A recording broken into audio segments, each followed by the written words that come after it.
Hello there, everybody. Welcome to week 6 of ADL Winter. This is the penultimate week of the regular season, also known as the first week of the qualification stage. For the stream this evening, we will be taking a look at a best-of-3 elimination match in the Vestayan Conference. Ionia 5th seed, no quarter, only dimes, versus Ishtal 5th seed, AP KrogMaw Rylais.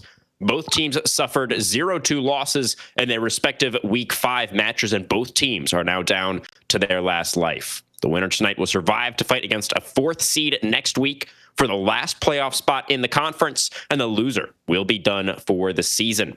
Coming to you live from the Aegis Esports production channel, I am Crewman, and I am joined by the Stellar Storm for the stream as per usual. A lot on the line tonight, Storm, and I am a little bit worried that you are going to have a tough time remaining unbiased. What do you think?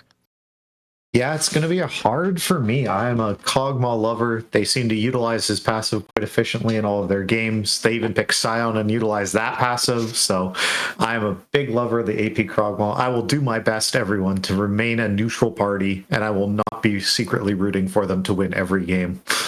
But okay. I'm hoping tonight should be a bang.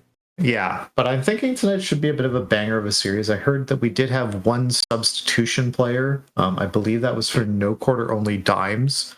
That their support is not with us this evening due to some weather changes, and they have a jungler on standby because there's a blizzard or something, according to them. So we hope both of them are okay. But we do have everyone else here, so should be a fantastic series. Hoping we get some best of 3 bangers. Hopefully it's as exciting as that first series from First Stand today. If you haven't watched it, go check it out. Why play macro when you can just keep team fighting? It's fantastic. Yeah, some interesting picks definitely coming out as well. So it'll be exciting to see what our teams decide to prioritize here in this first game. I will mention that Arcantus, or Arcantus, we're told that they just go by Arc, so we'll just roll with that for now. But Arc did play, was on the Rift for no quarter, only dimes last week as well, was actually playing top lane for them in that match last week against Strawberry How Evil, and did have a pretty nice performance on the Aurora actually in game 2, 10-5-10, despite the loss. So I don't know if we're going to be seeing any Aurora support tonight, Storm, probably not, but if Arc can have another solid performance, then maybe that is what the dimes need to get themselves over the line. Yeah, who knows? I mean, I didn't think Camille support was still a pick that was played in League of Legends, but we saw On bring it out. So, whatever you're feeling, right? I'm seeing Impeccable plays a lot of like Katarina mid. That's their most played. Maybe we're going to see the rare Katarina in a professional game coming out here. That's always exciting to see. Lots of different champions I'm seeing across everyone's things. Not seeing a lot of like the same kind of prio picks. So like, you see with certain teams, it's like, oh, both these 80 carries are really big into Jhin or something, right? It's a lot of different things between these two teams. So thinking the draft should be fairly interesting. Probably going to be much more about what they want instead of trying to pick things. And I think we're starting draft right away here, it looks like. Yeah. So we had, looks like some whoopsies involving some bans not happening is kind of what I'm looking at here. So I think we're going to be getting another link in a moment here, Storm. But okay. Yeah, definitely should be interesting. Looks like we are going to have the KrogMaws on blue side to start out tonight, and the dimes on red. I wonder if we are going to be having some missed bans because of the substitution. I know Arc is obviously a rostered sub, so I believe that means that all bans are going to be available for both teams. Yeah. I think is my current understanding. So definitely we'll see. I think I'm pretty sure about that. I am really excited to take a look at the jungle matchup in particular tonight, Storm. I was noticing when I was looking at these teams that the jungler is the highest ranked player for both teams, actually. And I feel like, despite the 0-2 losses suffered on both sides last week, just looking at the post-game screens, it did kind of seem to me like the respective junglers were possibly the strongest performers in those losses. So really excited to keep an eye on that matchup tonight in particular.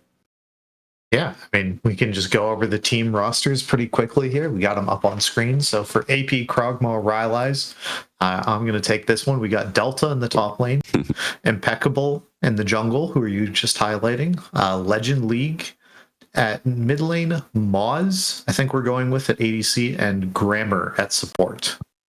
Yeah, quick note for the KrogMaw support there. Definitely see what you're going for. I can appreciate that.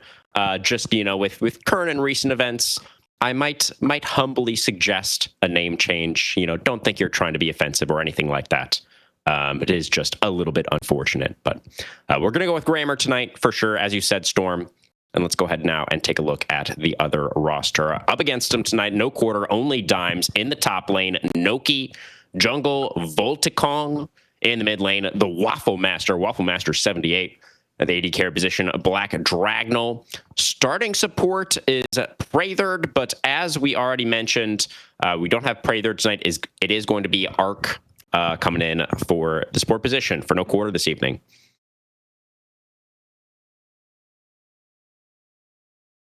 So yeah, I mean, I already highlighted the jungle matchup as being my main role to watch. Is it just a carry role for you, Storm? Fingers crossed for an appearance from the KrogMaw. Is that your main focus, or what are you? Yeah. What are you thinking?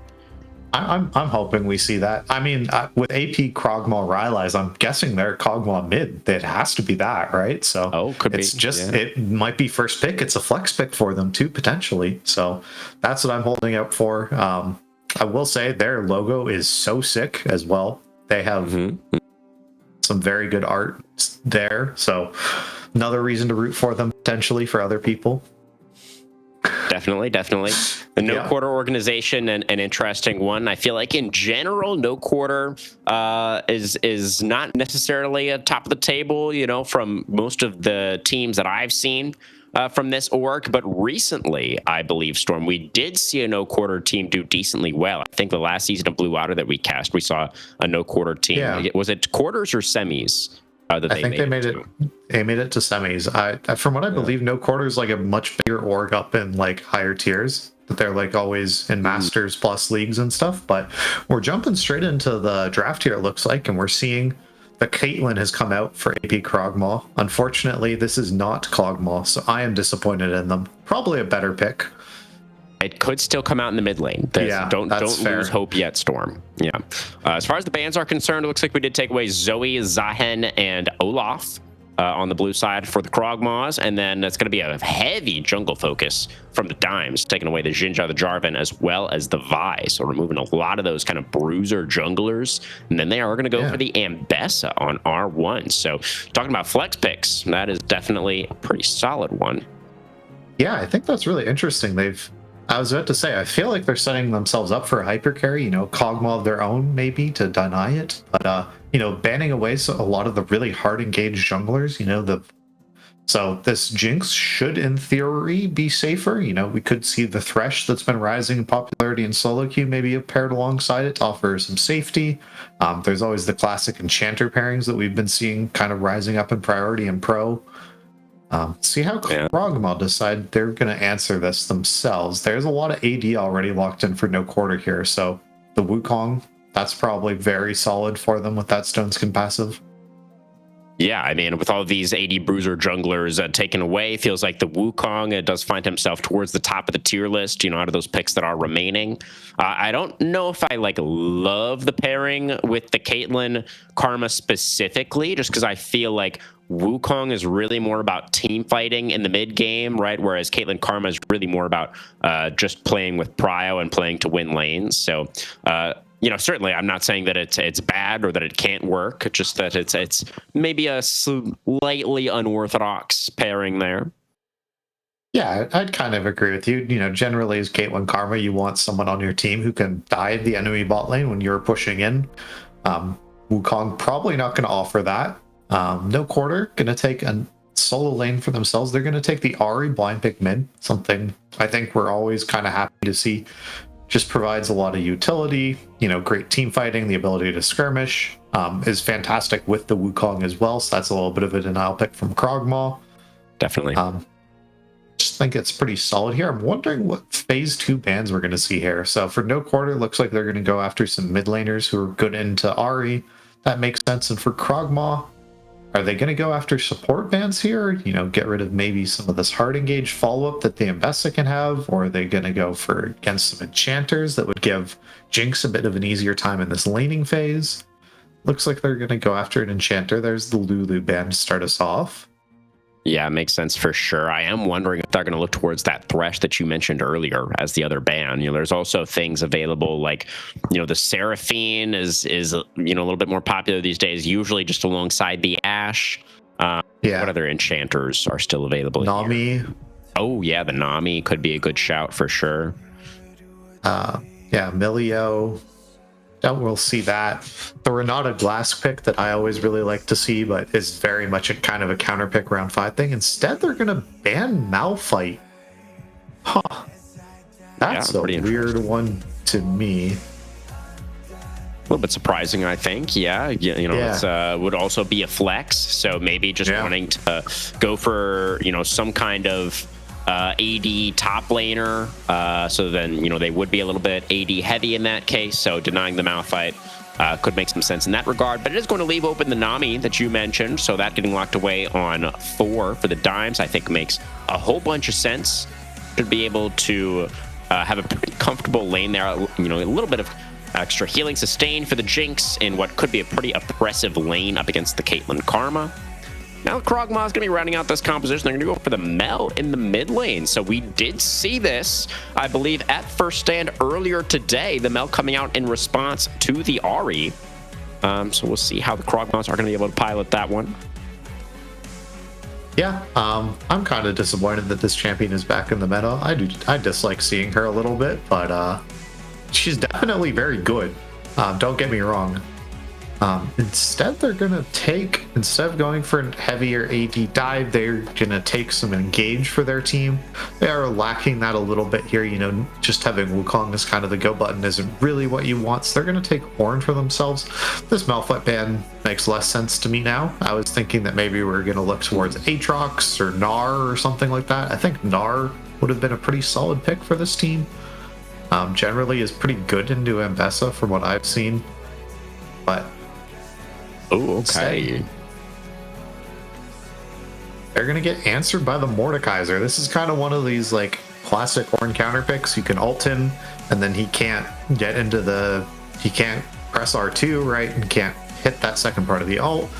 You just bully him throughout all the laning phase. You have sustain with his W passives that you can trade really efficiently near a side lane threat.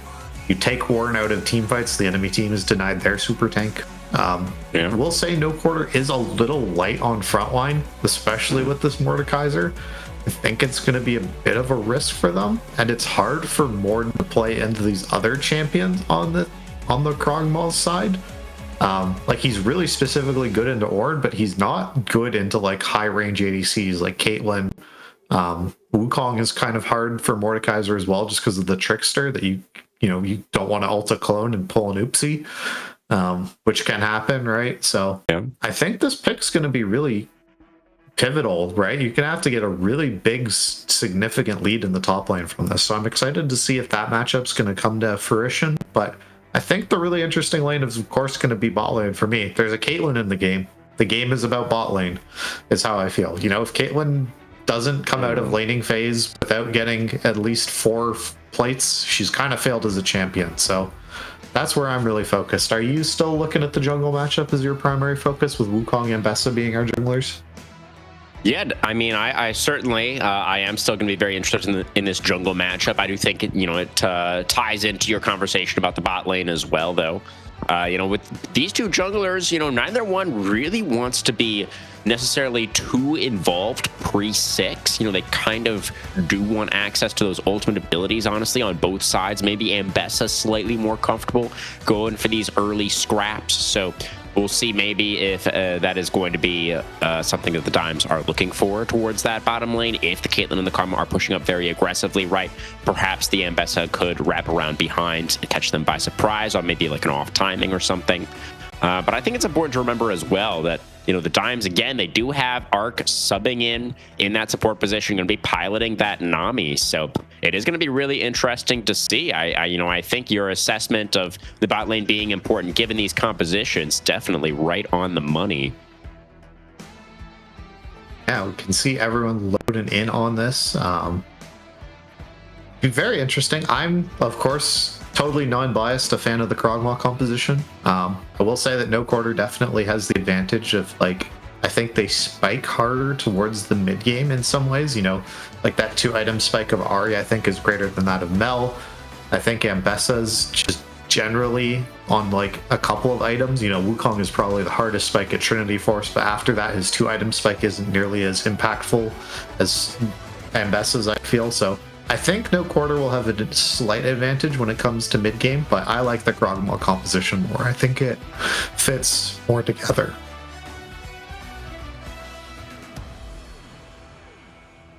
Yeah, fair enough, definitely. I will say that I'm going to be very interested to see how Legend League does on this Mel. I believe earlier in the game at first stand, I believe the Mel team did win. I'm having a hard time recalling exactly which game that was and who was piloting the Mel and who was piloting the Ahri. But, for the teams here, I do feel like when I was looking at those results from last week, Legend League on the side of the KrogMaws did have an especially rough time. Was up against Vuso, I believe, of Team Apex White, who really did get the better of him. So I'm excited to see if Legend League can kind of have a bounce back performance here. It does feel like if the Mel is going to be able to deny the Ahri from getting that priority and going for those early roams, again, Caitlyn and Karma wants to be pushing that lane really aggressively, right? They want to be farming those turret plates. If they have to worry about Ahri roaming down from the mid lane, that's going to get potentially a lot more difficult. So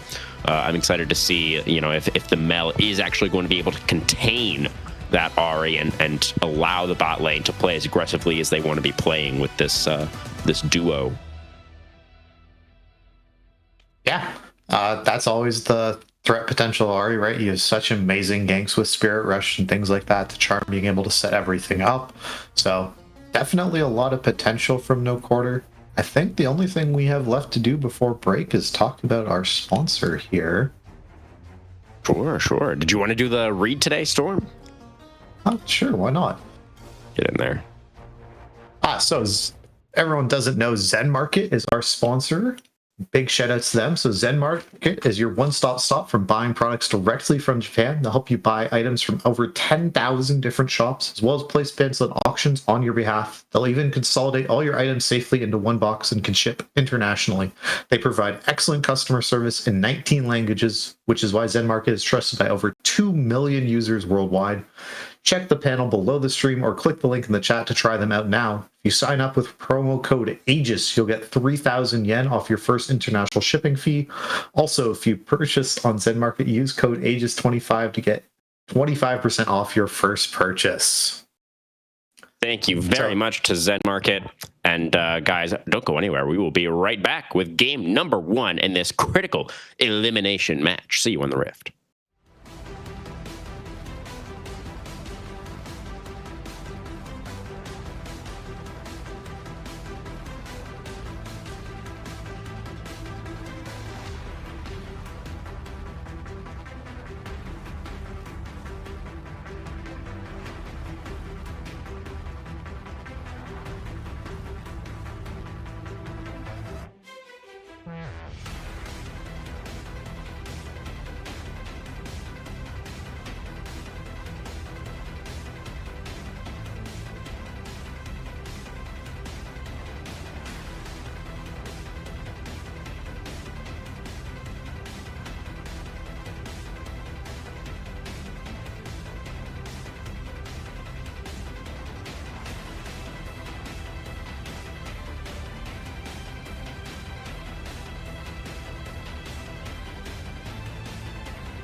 All right, everybody, here we go on to Summoner's Rift for our first game of the night. KrogMaw Rylais on, excuse me, on the blue side, and no quarter, only dimes on red. It looks like our junglers are actually going to be starting on opposite sides here. Storm Deep Ward on the Raptors for the KrogMaws, and also for the dimes as well. Yeah. So gonna see where everyone's starting, and wow, Arc is taking a lot of damage early here. Oof. Oh, it kind of walks back up. There is a ward in that bush, Arc, so do be careful. Moz is also chunked down to about half, so he's going to be going through that health potion very early as well. Oh, there's another inner flame going to connect, though, onto Dragnal. Yeah, there's some good poke coming out there from Grammar as well. He's definitely utilizing those mantra Qs as well as just the... He's using the normal inner fires to help push the wave and get that priority. But there's the pullback from Noki. He's going to get a pretty big trade there. Lands the obliterate with that isolated damage. And that's how every Mordekaiser trade goes. If you hit isolated Q, you win the trade. If you miss isolated Q, wow, this champion really sucks. So we'll have to keep track of that from Noki, how many of the isolated Qs he can hit. Yeah, very important for sure. Yeah, Delta just kind of picking for the team here with the Ornn. You know, obviously had to blind pick, so didn't want to go for anything too crazy. So it's just going to be surviving up there in the top lane, looking to group up for those team fights later on. The pressure really is on Noki to find value with this R5 counter pick, kind of like you were talking about in the draft. Yeah, and we see that that Wukong is a little ahead on this clear in front of this Ambessa. That's a little surprising to me. I didn't think that KrogMaw's the fastest clearer, so figured Ambessa would have been able to keep pace with him, but that will be both junglers on opposite sides of the maps. There's probably just going to be a trade of scuttles. I doubt Ambessa is looking to dive Ornn at any point in this game, especially pre-6, so yeah, I don't think that's really too likely. So probably a relatively quiet first few minutes. Dragnal and Arc are getting pushed in pretty heavily down here, as you would expect, the hands of the Caitlyn Karma. We'll see if Moz and Grammar are going to be able to get themselves this first plate nice and early. Looks like it's just about one going to go over for Noki up here in the top lane. Last couple of autos from the minions, not quite that first plate hanging on by a thread. Yeah, I'm also going to be interested to see if Moz is able to get any of these plates isolated, or if Grammar is going to be sharing them. It is kind of that mark of you to get your Caitlyn really far ahead. On these reset timers, if you're able to push the wave in fast enough, you could maybe hang back as a support, get you ready to carry that extra bit of gold. But no, Grammar decides, I need this money just as much. You see impeccable looking here for Noki. Yeah, it was very far forward, and he's going to have to immediately flash away. The Death's Grasp is not going to get the pullback, and impeccable right on top of this Mordekaiser. That is going to be the first blood, and it's picked up by Delta on the Ornn. The KrogMaws off to an early lead. Yeah, that's pretty big as well, because he lost his flash and still died. That was a great side step there from impeccable. Absolutely. And the really nice TP comes back out from Noki, just getting right back to lane, getting ready to fight again. Unfortunately, there is no just sit around and wait for people to do that and gank them like there used to be in the old days. Probably a good thing. That was very frustrating to play against. Yeah, you can see impeccable just kind of back into his second clear. We do have our first resets for the Aegis. Nice sidestep there for Moz. Jumps ahead of the Aqua Prison. But the Flame Chomper's going down as well. That is going to be a lot of damage from Dragnal. This is after Moz has already come back to lane as well. So really nice trading from Dragnal and Arc down there. And actually make that lane more competitive. We can see the Cull in inventory for the Jinx as well. So going to be stacking that one up. Yeah, definitely just had that brief bit of time there where they had so much more of their lethal tempo up, so was able to get a fairly even trade. Both sides being down most of their summoners now. Arc is going to get rooted here, though. I don't think it should nice bubble. Get bigger. Yeah. There was heal burned there for the Nami. Heal for Grammar utilized as well. See the Wukong now moving into this bot side river. If he has the read that Volticong is on that top side of the map, then could go for a very early. Dragon is going to be starting that one up. Yeah, has his bot lane priority as well. That Caitlyn Karma being able to do it. and Delta playing really safe. Noki's really trying to bait forward to look for that and see if he can bait them in and get Voltic onto the board. But nothing going to happen there. Voltic just going to wait around and eat some shellfish here, it looks like. Yeah. Our junglers looks like they're going to be coming up to level 6 right around the same time. Impeccable gets it off the dragon, and Volticon gets it off the crab. Very close game so far, overall. Yeah, we've seen Waffle has had a couple of times where he's had priority, but just has been ducking more into this brush than doing anything else. Legend League has been able to keep track of him pretty well here on this Mel mid. It's working out so far for them. Definitely. Here comes Volticon. We'll look for an angle in this bot lane. A trap is sidestepped by the MS. A nice sidestep from Grammar, but the chompers have gone down. Grammar tries to flash away, but it is going to get taken out. Arc with the kill credit. That is a pretty good gank from Volticon. Yeah, huge to secure a kill early, gets it off, was first to burn the ult, but you got a kill, right? That's a successful gank. That's going to relieve some of this pressure that his bot lane is facing. You can see that Caitlyn is going for an interesting item here. Is that the Collector Rush? Is Collector with a pickaxe in it? I have no idea what they are building. Yeah, I believe the Collector does indeed build out of the pickaxe. Could be the option. Yeah, it was a pretty nice setup from Arc there as well. I believe there was another bubble did land onto Grammar to actually set up that kill. So the Nami play looking pretty solid so far for the substitute. Yeah, and we do see that Grubs should be spawning here pretty shortly. Delta is getting some pretty good trades back, is able to get these full clapbacks here with that W from Ornn. See the Spectre's Cowl, obviously, already in inventory for the Ornn, building up that early MR. Makes a lot of sense against double AP solo lanes. And be able to survive a lot easier against the Mordekaiser. Noki does have a little bit of a CS lead. Doesn't really found too much value from that counter pick just yet. Yeah, just the one plate as well. Kind of want to see more coming out from your Mordekaiser here. I always like to try and freeze onto Ornn because it's so hard for him to actually break them. He has to go so far out from his turret. We're going to see Maw's picking up another plate here, but that's only 2 down as well for this Caitlyn Karma lane. You'd like to see them doing better down here as well. It's also going to be traded for the Grubs. You can see the Wukong is down here on this bottom side of the map to cover the push.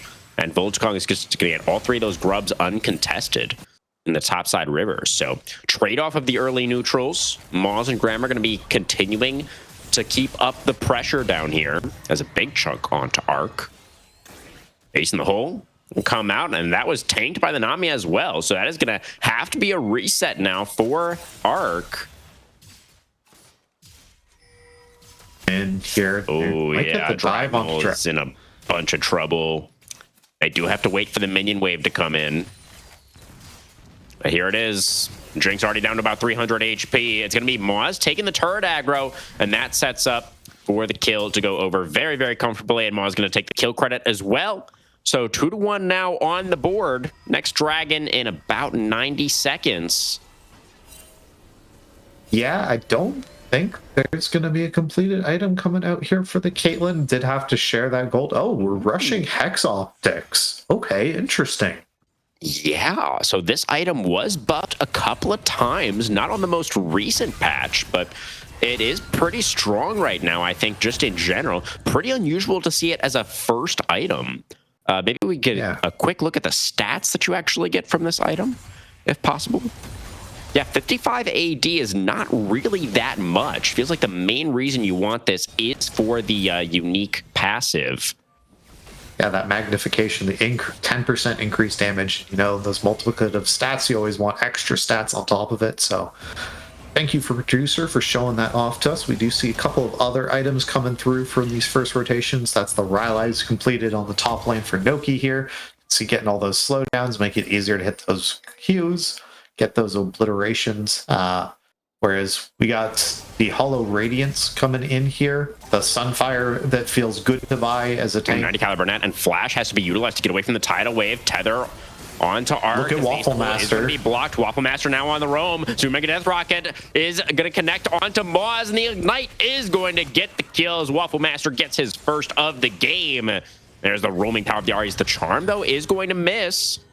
As we take a quick look back towards top lane again, Delta suffering at the hands of the Mordekaiser, and Impeccable not going to be able to go for a play down here, just picks up the minion wave. So we're all tied up now, 2-2. Dragon spawning now, Moz. No flash, going to take a while to get back over here. Impeccable now maybe in a tough spot. It's getting jumped on by Volticon, goes for a late clone, trying to psych him out, but now in a sliver about the public execution is going to be there, and that is going to be the Cyclone, not able to save him. Impeccable goes down, and that's going to be the first kill of the game for the Jinx. Yeah, I feel like he was just had to wait just a little bit longer. You could see Legend was on the roam there, had that time after pushing in those waves, building up that CS lead in mid, and just had to wait for his mid laner to be able to come face check with him. So yeah, 100% agree there. Impeccable, I think, just a little bit too far ahead of the rest of the team, is going to get punished for that one. And so now we are tied up 1 dragon apiece. And it's going to be a Hextech Soul this game for game number 1. Very exciting. Yeah, the soul that you always want to see, gives you all those funny outplay opportunities as well. You always love to see the smites coming through on the portals, or I do. I think that's one of the funniest interactions with League. Yeah, it's a good one. It's a good one for sure. Yeah, and just generally, it's a soul that you always want because it feels so impossibly hard to play against. There's a lot of champions in this game who are great at proccing it. The Mel, the Ahri, Jinx as well. So both sides big winners if they can get towards that soul point. Don't think it's going to be happening anywhere time soon. You know, have to get all 5 of those dragons. The earliest soul we're going to be seeing would be towards that 30-minute mark. So yeah, the scaling conversation here is pretty interesting, as one side has Ornn and one side has Jinx. So not really a clear advantage in that department in my mind. Yeah, it's kind of that weird thing of like Caitlyn is like kind of gets outscaled by Jinx, right? But at the same time, when Jinx is 6 items and Caitlyn's 6 items, they're both incredibly strong. Yeah. Just because you're able to kind of, you both have that really, really long range. That's kind of one of the reasons why Jinx is such a premier hyper carry, is you have that really huge extended range when you have that level 9 with the rocket form and everything like that. But Caitlyn just naturally gets that as part of her kit, so it's able to kind of match that, so you don't get any of those like really easy fights. Waffle Master on the roam again here. We do have both junglers towards this bot lane right now, as well as Voltron going to move in, clear out that control ward in the Tri-Brush. But Dimes, they're still kind of hanging around here, and Legend League is not moving. So this is a 3v4. KrogMaw's down a member. In goes Voltron, going to get a little bit of a chunk, but Impeccable finds that knock-up onto 3. Really nice. Now Legend League going to be teleporting in, but they've already lost the bot lane. Solskjaer does connect onto 2 as they trade 1 back, but the Rockets from the Jinx take down the Wukong. And it's going to be a very nice fight. 3 for 1. Dimes heavily on top. Yeah, I just don't understand why KrogMaw didn't fight with their tower there. That was the extra man, and that was the ability to resist that dive, and instead they played in between their turrets like almost voluntarily. You could see Impeccable going in there where he didn't have any support. They just had to buy time for Legend. He was getting so much done in that mid lane play. Yeah, well, I guess we don't have replay available after all, but perhaps a little bit of indecision there in terms of, you know, Moz and Grammar not sure if they actually wanted to stay underneath that tower or not, but thinking about potentially just giving up the wave. But yeah, kind of getting caught in between the turrets there does feel like the worst case scenario. Now we do see a little over 1,000 gold lead for the Dimes, not too massive just yet. Yeah, but they're getting ready to fight for this Rift Herald that's spawning soon. We could see some other big items are coming through. That's Imperial Mandate now done for this Nami. Jinx having that, having her first item completed in that Yuntao. Luden's coming through from both of these mid laners as well. The quest is done right now for Legend, but not quite done for Waffle Master after having to do all of those roams. But should have that very shortly. And Legend League is not moving, so this is a 3v4. KrogMaw's down a member. In goes Voltron, going to get a little bit of a chunk, but Impeccable finds that knock-up onto 3. Really nice. Now Legend League going to be teleporting in, but they've already lost the bot lane. Solskjaer does connect onto 2. They trade 1 back for the Rockets. Wasn't in the right position. Yeah, it was a really nice tidal wave from Arc as well, finding that knock up onto all three members, the Wukong, Caitlyn, and the Karma, I believe. So nice setup there from the Nami. As Dime's able to capitalize on that slight misposition. So we'll see now about the next Dragon. First Hextech Dragon, going to be less than a minute away, as neither team was willing to commit towards the Rift Herald just yet. Yeah. I really hope Arc also selects his support item very quickly. I'm sure he will. Just probably as in combat or something due to Scorch or something like that. But I've noticed they are kind of sitting on that right now. Yeah, that is an interesting thing to note. There it is. There's the Dream Maker going to be selected. Okay, perfect. We do now have that available for the Dragon fights. Looks like both top laners are going to have access to their TPs. Noki is coming up right now. We'll see if either one of the top laner is going to be wanting to get involved. So you actually see Impeccable moving towards the Rift Herald here potentially, as Voltagong is in the bot lane. Not sure if he's been spotted out or not in that brush. Seems like I don't think so. Execution does connect onto the Caitlyn, who tries to flash wave. The tidal wave is going to land. The Aqua Prison follow-up is amazing for Arc. Super another connecting. That is only going to get the barrier though. Moz was able to create enough distance, got underneath the tower, and will be able to stay alive. Does cost him both summoners. That is going to be the green light on the Dragon start for the Dimes. Yeah, I mean, just calling it out there, right? We see Wukong, Impeccable, just feeling that his bot lane is not in a point where they can fight for this dragon at all. And I feel like this is just kind of putting a clock on them, right? That they have, sure, the Ornn giving them that extra bit of money, but it's nothing going to be compared to Jinx if she's able to get this item ahead. That you really need something coming out here from this Caitlyn. I'm guessing she's just going to finish her boots here on this back.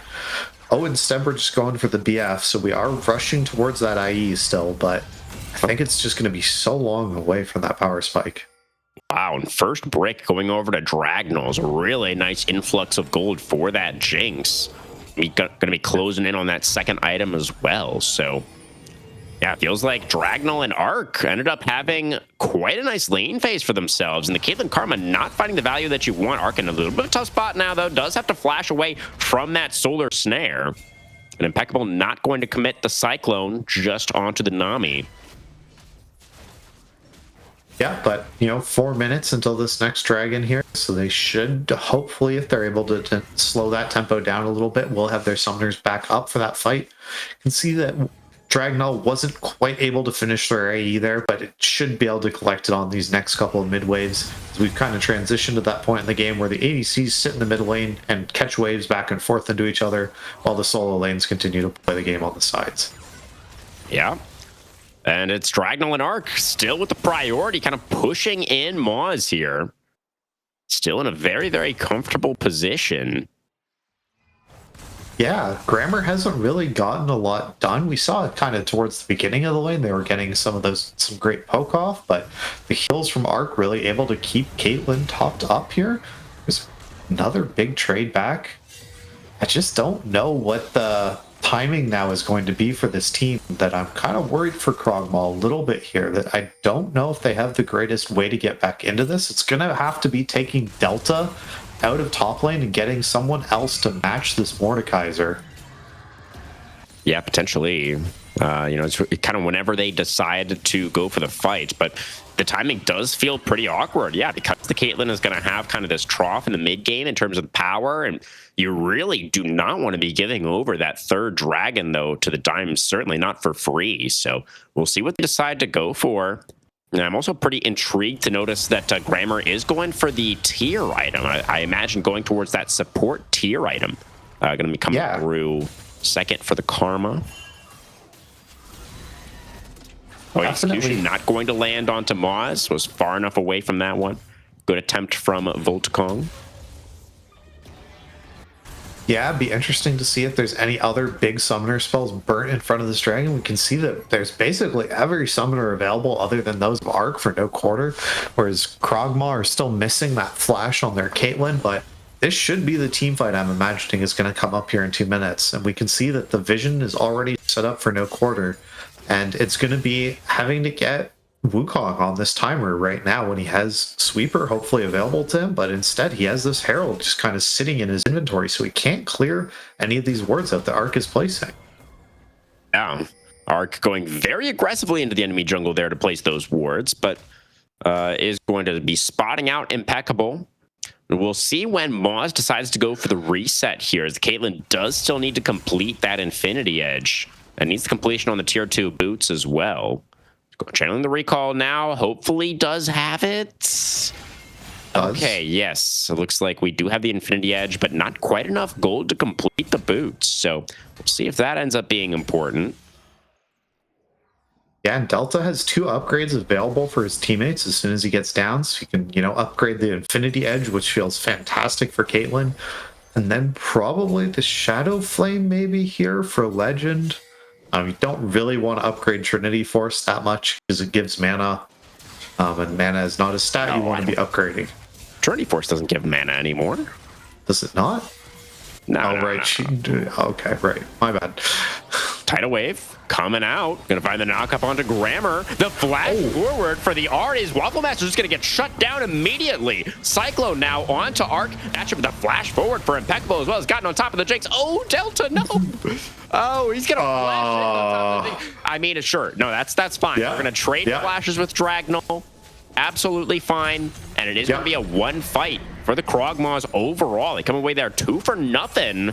They do give up the tier 1 turret in the top lane, but well worth it to get control over this bot side river. They're going to take the tier 1 in mid as well. Maw's a bit of an awkward position here. Does have some teammates in the area, though. Yeah. I'm a little worried with how low Impeccable here is. That Voltic can look for something, but would be a one-way trip, definitely. Legend League has based and is moving over to defend that top inner. The Dragon is going to be taken. They're able to burn it down for that KrogMaw, but now that's the public execution onto the Wukong, but he has the clone. Gets away from that one, and it's a shutdown over to the Caitlyn, but the charm connecting, and that is going to be the Jinx kill. Is excited. And now Delta not going to be able to get away. That kill is going to be given over to Dragnol. Double kill for Dragnol, in fact, as the Dragon does go to the KrogMaws, but the Dimes take the fight. Yeah, taking that fight after, kind of a messy play, but able to extend it out for themselves. Tidal Wave coming out. Get something, gonna find the knock up onto Grammar. The flash forward for the R is Waffle Master's going to get shut down immediately. No idea Cyclone now onto Arc. Just this play turns flash around forward for Impeccable as well. He's gotten on top of the Jinx. Oh, Delta, no. Oh, he's Delta losing track of the Ram there, it looked like. Not quite able to get the activation on the ultimate, but did still get the flash out from Dragnol. They did get the Dragon afterwards. Noki obviously just deciding not to show up for that fight at all. Wanted to get some extra gold for himself in that top lane and is now halfway to his 3rd item.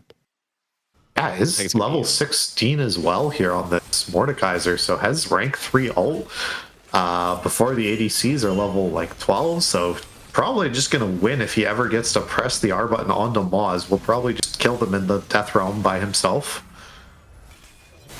Yeah, for sure. Very, very strong Mordekaiser. Yeah, some Ornn upgrades coming out. We see the Infinity Edge has been upgraded now.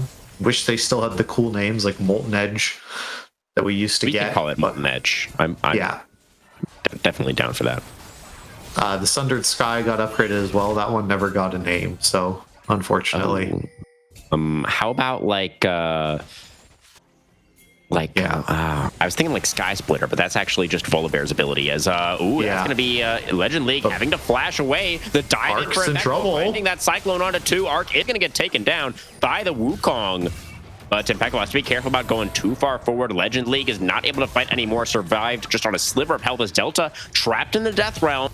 Does have a lot of HP, but Noki does percentage HP damage. Delta gonna get pulled back by the Death's Grasp. Really nice blast cone. It's gonna be the flash over the wall though for Noki, and Delta cannot get away. So an expensive kill, but one that the Mordekaiser is able to secure. Actually, it is his first of the game.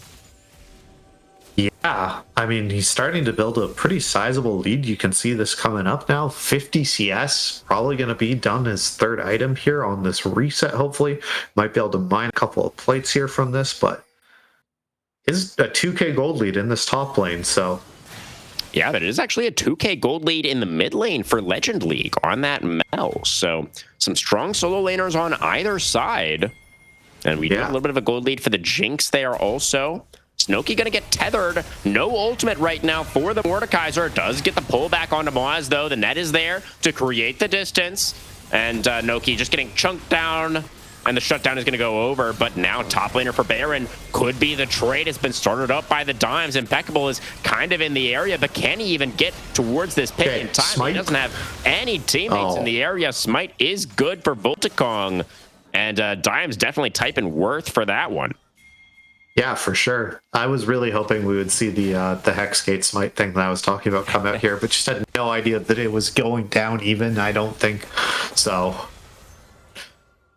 no idea on the timing on that, but pretty big pick. I mean, Baron, huge win for them. This is coming a minute into this next dragon, so they should be able to get these all of the priority that they want towards this mid lane, probably siege down this tier 2 as well before transitioning into this dragon, at least get the vision down for themselves. You can see that KrogMaw is kind of getting up in this, trying to see if they can get anyone face checking this bush here towards mid, but no quarter, paying their due diligence, trying to scout this out. There's that pink ward finally getting placed down there so they can see into this bush.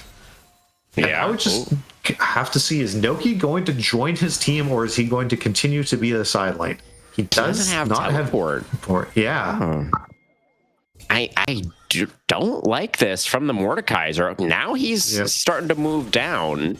Still 25 seconds on the dragon. They're going to try to use their Baron buff to get some priority here in the mid lane, as currently Delta in position to try to defend and catch this wave as it comes in. But the Dimes committing pretty heavily to the push right now, and that is going to force the rotation from the KrogMaws out of the river. So some pretty nice maneuvering here from the Dimes to get that control back just in time for the dragon spawn as well. And the KrogMaws might have to give this one up. It kind of seems like they're going to try to force their way back in.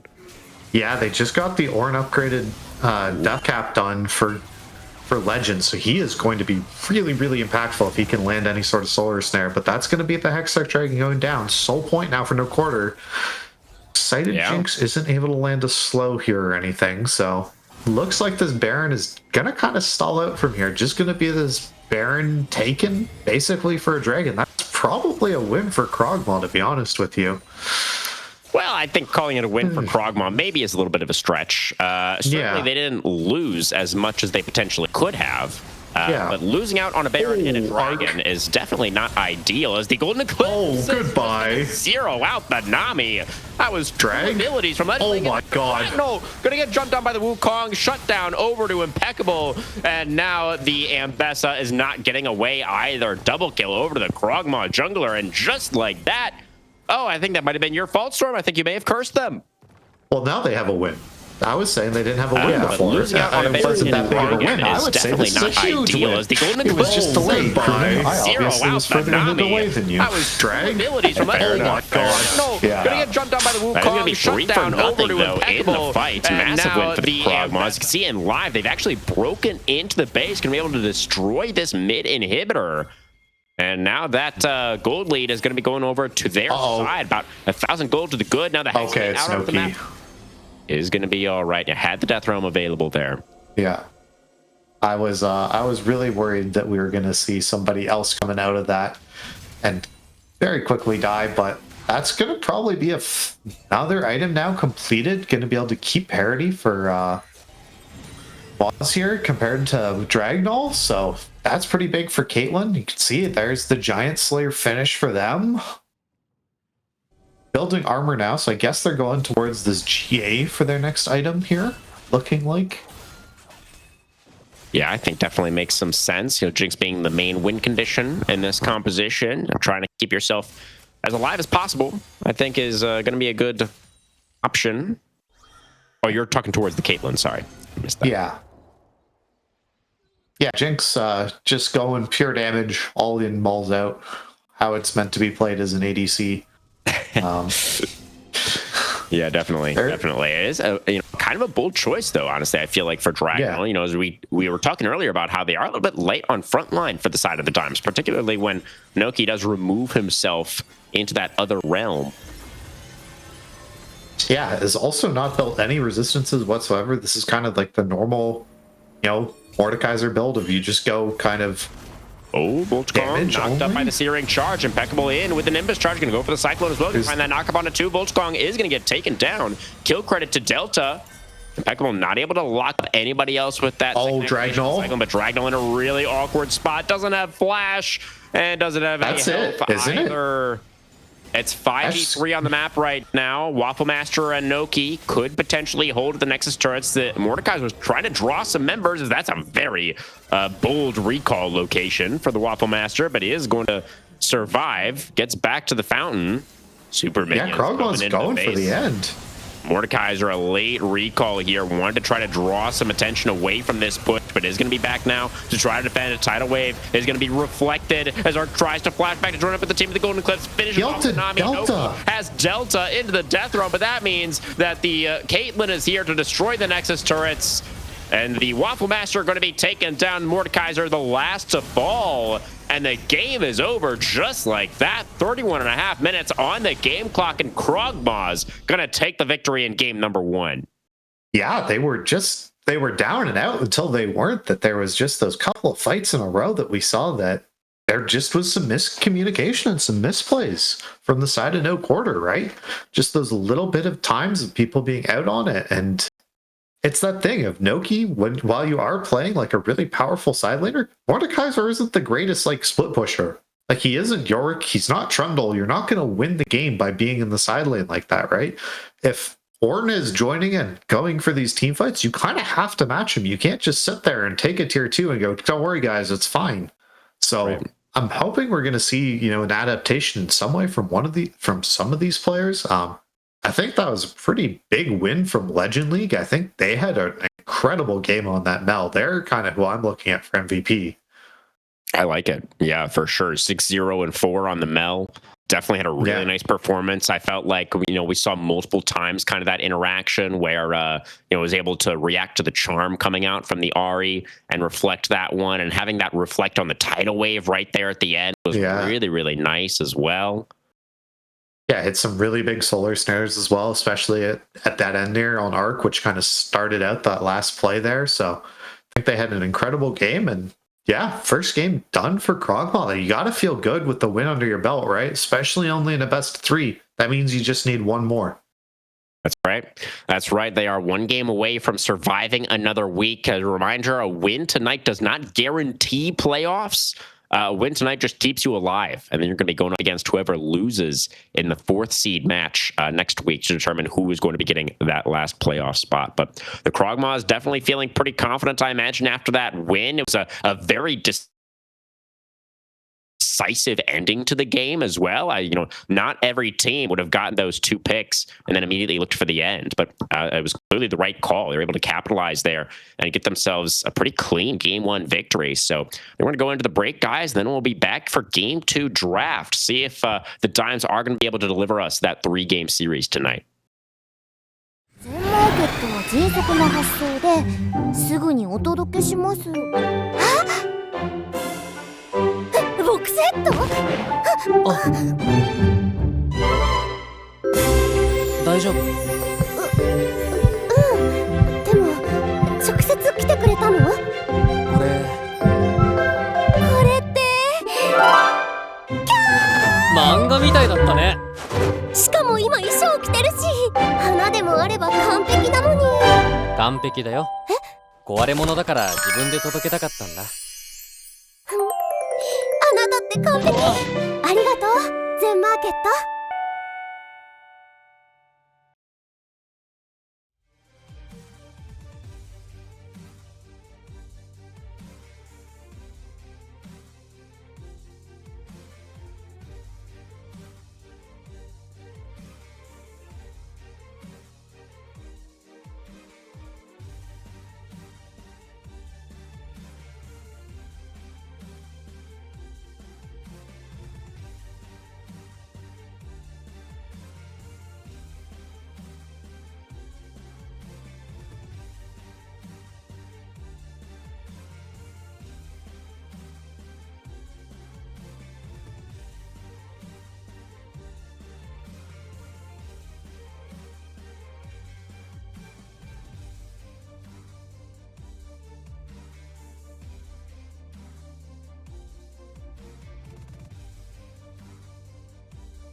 All right, everybody, welcome back. We are jumping straight into our Game 2 draft here, guys. The Dime's going to choose to move on over to the blue side after taking that pretty competitive loss in game number 1.